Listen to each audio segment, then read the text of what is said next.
السلام عليكم ورحمة الله تعالى وبركاته. لمن يسمع ولمن يهتم، احنا بتفرقنا الأديان، بتفرقنا اللهجات، بتفرقنا القبائل، بتفرقنا الألوان، بتفرقنا الحدود الجغرافية، لكن كلنا بنرجع وبنجتمع في الإنسانية. أنا بسأل المجتمع الإنساني بأكمله، هل يرضي المجتمع الإنساني فتاة لم تتجاوز 20 إنها تعاني؟ أنا لي 3 شهور و18 يوم بعاني ما بين الولايات الشمالية والولايات الجنوبية. 3 شهور وأنا بحاول في حلول مع أهلي، لكن أنا ما لاقي حلول وهم رافضين مع تزوير بعض الحقائق، سواء كان من قبل الحكومة وسواء كان من قبل أشخاص آخرين.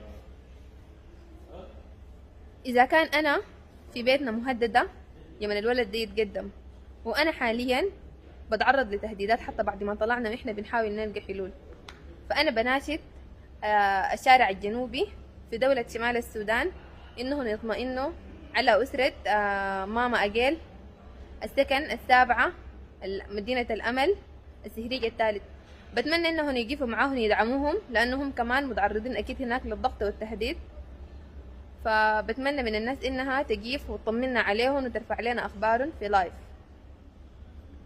أحب أقول، هل من الإنسانية إن إحنا نتعرض 3 شهور لمداهمات وملاحقات سواء كانت قانونية أو غير قانونية؟ هل من العدالة إنه أنا ما يسمح صوتي؟ وين العدالة هنا؟ بتمنى من الشارع الجنوبي إنه يطمني ونقيف كلنا مع بعض، وأشكر الشارع الجنوبي على دعمه لي وعلى وقفته معاي، وإن شاء الله بنوصل للعدالة والمنشود. وأنا بتمنى إنه قضيتي توصل للعالمية عشان قضيتي ما تفقد مسار الأساسي. وأنا ما قصدي أعمل فتنة اللي بتقولوا أنا بعمل فتنة، وإذا كان كل إنسان بيتكلم عن قضيته وعن حقوقه يتم اتهامه بإنه سياسي، أنا أحب أقول لكم إنه أنا ما سياسية ولا لي سوابق سياسية، وأحب أقول لكم فتشوا في ملفاتي السابقة وأبحثوا حتى إذا كان فيما بعد إذا في جهة حابة تطلع دردشاتي كلها ومكالماتي، أحب أقول لها تفتش، لأنه أنا أصلا ما حتلقى جهة داعماني. وأحب أسأل حكومة الشمال، هل هي من حقها تخفي المكالمات من الكول سنتر؟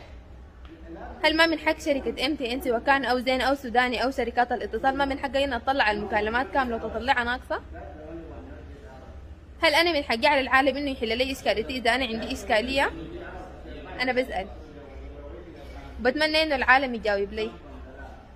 بتمنى هل يرضي العالم إنه إذا كان في خطأ بتعالج بالترويع وبالتهديد زي ما أنا تعرضت للترويع والتهديد؟ هل إنه إذا جت زول تقدم ودق الباب هل البنت تتعرض للعنف والضغط النفسي؟ وهل إنه البنت تتعرض للضرب وكافة أنواع الحرمان؟ هل ده من العدالة والإنسانية؟ إذا كان ده برضه العدالة والإنسانية بتمنى الناس تقول لي. وأشكر مرة تانية الشارع الجنوبي، وأشكر دولة جنوب السودان على تفهم القضية وتبنيها ودراستها.